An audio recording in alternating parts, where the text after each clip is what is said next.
In this piece, I'm going to be looking at my preliminary task and how I've progressed since then. To do this, I'm going to be showing that I have built up a wide knowledge of different terminology in media.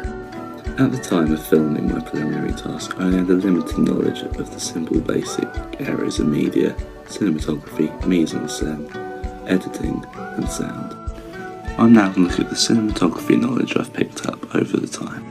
Since then, I've built up a wide range of knowledge of camera angles, such as close-up, big close-up, mid-shot, long shot and establishing shot. This is shown in our final piece, with the close-up shot of Todd when he first hits the music box, and then the establishing shot of the trees at the start, which has our distribution company on it.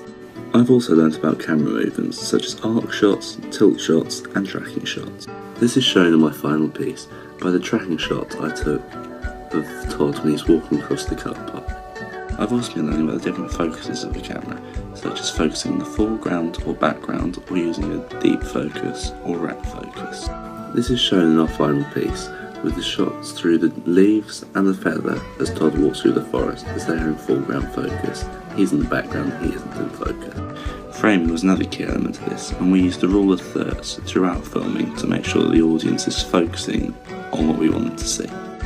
An example of this is when Todd is on his phone to his girlfriend at the start.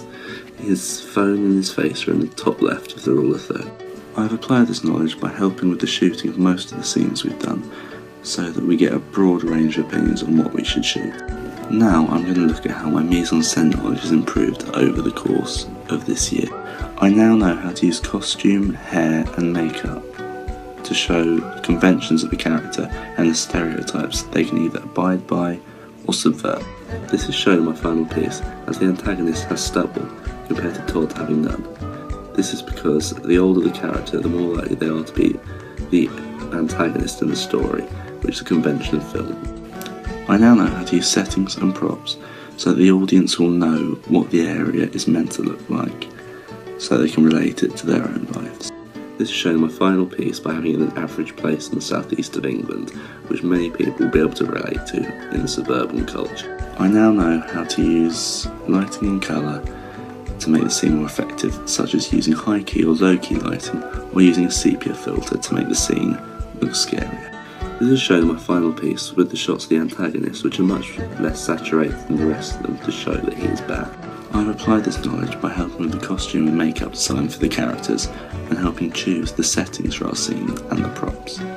I also helped with the lighting for the indoor scene and using the strobe effect so the audience would think there was more mystery to it because they can't see everything. Over the year, I've also learned a lot of new editing techniques to be used in my full product. Over the year, I've learnt many different editing techniques, such as continuity editing and match on actions. I've also learnt about long and short takes, which are both used in my final piece. This is shown in my final piece with the match on action we have of Todd opening the gate to get into the woods.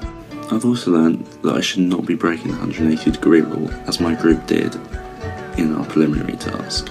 This is shown by us not breaking it in our final piece. In our second draft, we know that we broke the 180-degree rule, so we made sure for our final piece we didn't do this. I've applied this by helping with the editing of some parts of our final piece, and also choosing which type of editing to go with throughout our piece, whether it's continuity editing or a straight cut. I've also learnt about using different types of sound to change the mood in a scene or to really emphasise something, such as a jump scare. Over the year, I've learnt about many different types of sound. Some of these are non-diegetic, such as contrapuntal sound and asynchronous sound. The example of this in our final piece is the jump scare non-diegetic sound used to show our antagonist, which is also a sound motif. I've also learnt about diegetic types of sound, such as dialogue and direct address, in which the character talks to the audience. This is shown in our final piece with the normal conversation Todd is having with his girlfriend, so the audience will be able to relate to it.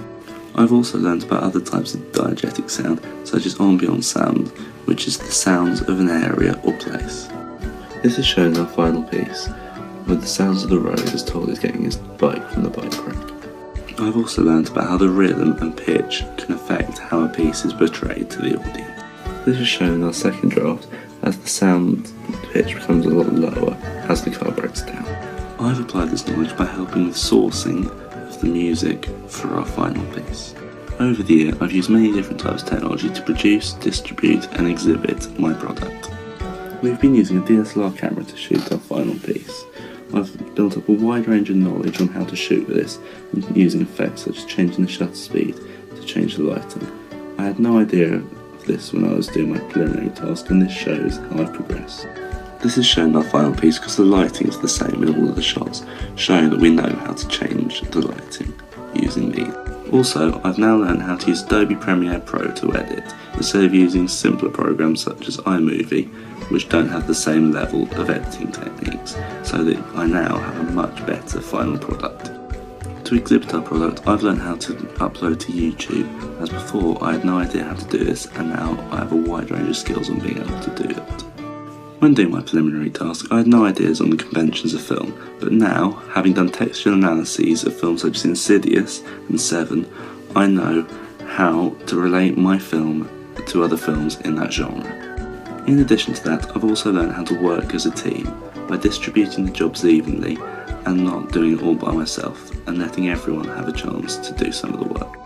Overall, I believe that my media knowledge has now grown so that it's vastly superior to what I knew when I was doing my preliminary task.